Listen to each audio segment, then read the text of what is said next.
project that we actually came about, there were a series of emails going back and forth, and every idea that my colleague had was like an epiphany, like, this is the one to do. But eventually, we came upon the idea through an experience that Mike had about controlling traffic lights at an intersection based on the number of cars waiting at the lights. And this is, I guess, a whole bunch of things. This is the shortened lane for it.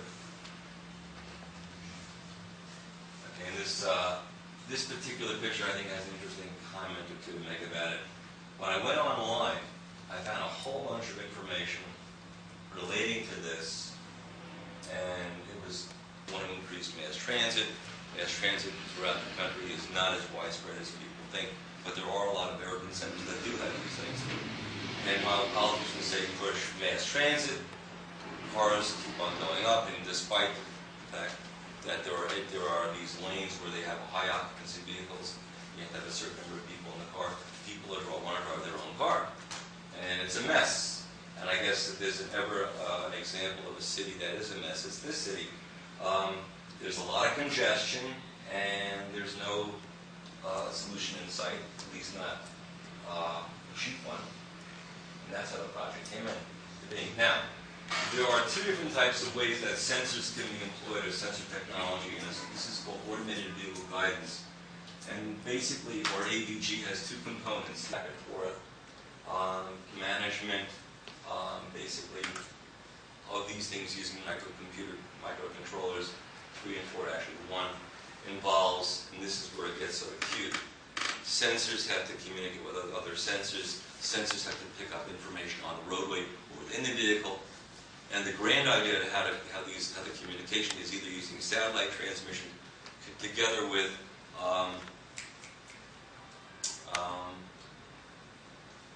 loose-side cables, fiber optic cables, thank you, and also microchannel architecture, which is basically an alternate that IBM came up with a while ago. And that basically brings us to the automated highway system. The purpose of it is to make the highways and roadways all over the country run more smoothly. Again, dealing with traffic flow, the volume of the traffic, the speeds of vehicles, of a vehicle, also chaotic situations like you have in this city with gridlock, and heavily traffic intersections, and also, as I mentioned, gridlock. Now, there are things that we should mention, or I'm going to mention, that are not vehicle pedestrian safety, the maintenance of reasonable traffic flow, decreased likelihood of long waits of lights. In this case, we focus now on our model, or I like to call it a paradigm, and the decreased probability of gridlock in even major cities. And by the way, we do have gridlock. In-situ sensing basically is what we have at the site where they're to be used. Okay? We're using infrared sensors in this case. We didn't have to, but why did we choose infrared? All the students always ask, why are we doing this? Why do we have to know this? Why infrared sensors? Because, here's an example. Infrared sensors have a couple of advantages, a few disadvantages. The reason why infrared sensors work so well is you put them side by side, where there's nothing on the outside. Show the students how do infrared sensors work. Well, they show you put one on one side, put the emitter on one side, you put the receiver into this side, and every time a car blocks through, it'll count the cars. It's great, as long as no one's parked on the side. You can't have no parking. So we came up with a simple system. A simple system where you put little sensors in the ground, kind of like a little box. They dig up the streets all the time, you can always put them in, no problem. So what's going on here is we're using the infrared sensors to determine how many cars are waiting at a red light. If there's no one waiting at a red light, why should it stay red very long?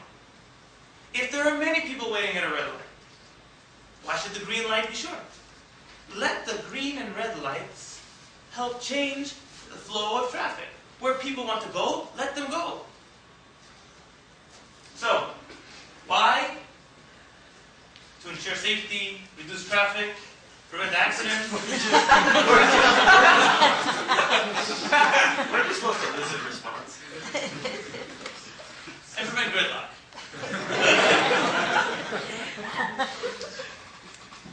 Yeah, it's supposed to read upside down. The green and yellow lights, of course, enable traffic flow. The red lights prevent it. We tried messing around with the timing of the yellow lights. We didn't think that would be a good idea. All right. The schematics. What's actually going on here? There are two separate circuits here. One, to actually light the lights. You have about 10 more minutes. One, to actually light the lights.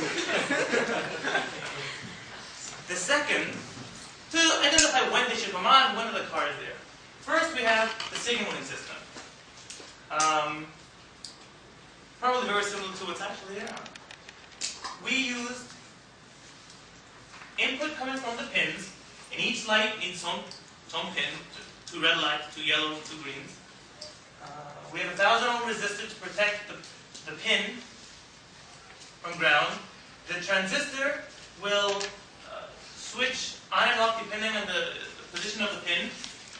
Current will then flow from the 5-volt source through the coil, energize the contacts, and close the contacts. That will allow an outside 12-volt source to light the line. In our particular model, this is what's picked up, but this could be representing anywhere between 4 to 6 vehicles. Okay? So similarly, you have one vehicle here, nice to go forward, and another here. All right? It's picked up as a series of vehicles, just as men, doing things on a small scale and taking the things we hear and extrapolate on a grand scale. Now, this is where it gets cute. If there is a vehicle, this is not my new vehicle, by the way, interferes between systems or loops going hand in hand along with the sensors being triggered. So here we go. We begin, it's the middle of the night, before rush hour. There's nobody on the road. If you look, we've exaggerated it. You're going to have a short green light. As you can see here, our short green light is represented 2 seconds. Give it a 2-second green light. Light was green, 1, 2, everyone passed, you're perfectly fine. The next light switches. Now, traffic begins. Cars build up. There's a car blocking our first sensor, 4 to 6 car lengths away. The light now stays on longer than 2 seconds. It senses the fact that there are 4 or 5 cars waiting, gives you a 6-second wait. Reliably, you're not going to do 6 seconds. Now, incredible amounts of traffic build up. We now have tremendous amount of cars waiting for the light to change. The green light will be even longer. And in our case, 12 seconds. Now some of you may ask, what happens if this car is coming in both directions?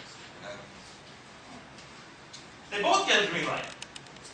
An extended green light.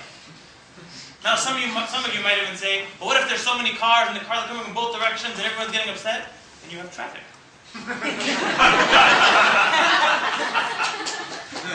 And no matter how we switch these lights back and forth, there's too many people on the road. Now, you might say,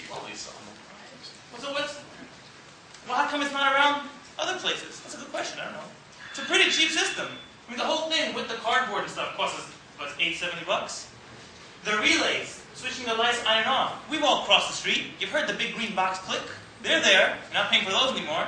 What's left to pay for? Just a few sensors inside the road. And in reality, do you need it to go only one way? No, you can have it check both ways.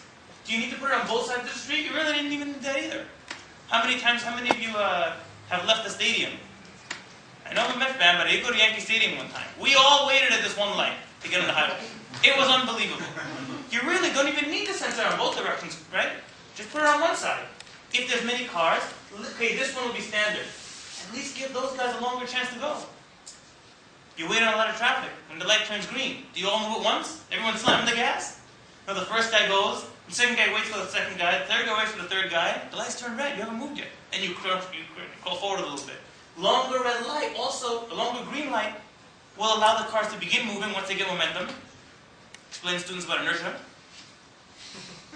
Also, what happens if your lights are changing faster than they need to? You end up with this double red. I'm only Could you turn off your cell phones and pagers, please? I'm only speaking mic up now because my timer over here, distinguished timer, is telling me that we're running out of time too quickly. Essentially what we have here is a sensor triggering system that and such that the duration of the signal light, green, is a function of the number of IR sensors being triggered. And as you can see, that there's triggering going on in both directions. And again, we have the number of vehicles as being a factor, as well as the directionality. So this basically shows how the light could increase, the green light in positive feedback could be increased in duration from 5 to 10 to 15. The negative feedback phenomenon actually is over here, although well, for some strange reason, I don't know if it's negative feedback. I'm looking right now, but I'm not going to worry about that. Now, this shows. So you can see what our LEDs look like, what our sensors look like. So we have them underneath the floor, underneath the ground. It could be remote. You don't need to run the wires down. You could have them